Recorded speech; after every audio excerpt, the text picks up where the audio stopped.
तुम्ही कधी दार किंवा गॅस 3 ते 4 वेळा चेक केला आहे का? आपण चेक करतो, सगळं काही ठीक असतं, तरीही आपलं माइंड आपल्याला हे सांगतं की एकदा अजून चेक कर.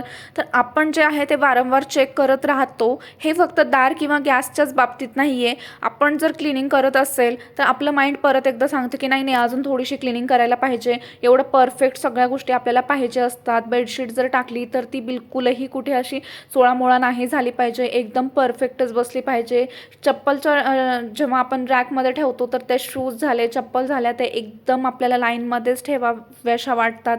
म्हणजे काही लोकांना हे सवयीचा किंवा ओव्हर थिंकिंगचा भाग वाटत असेल, पण हे ॲक्च्युली ओव्हर थिंकिंगचा भाग नसून हा एक मेंटल हेल्थचा प्रॉब्लेम आहे की तो OCDचा भाग असू शकतो, ज्यामध्ये आपल्याला आपल्या माइंडमध्ये ते थॉट्स रिपीटेडली येत राहतात आणि त्या थॉटमुळे आपण ॲक्शनसुद्धा वारंवार तेच करत राहतो.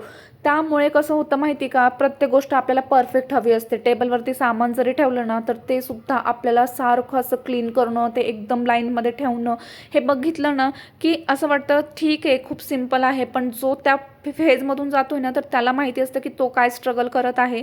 म्हणजे ह्याच्यावरनं समजतं की हा मेंटल हेल्थसुद्धा किती इम्पॉर्टंट आहे. आणि मी स्वतःसुद्धा ह्या फेजमधून जात आहे, त्यामुळे त्याच्याबद्दल बोलणं किती गरजेचं आहे हे तर मी तुम्हाला सांगूच शकते. तर ह्यावर तुमचं मत काय आहे ते तुम्ही मला नक्की सांगा.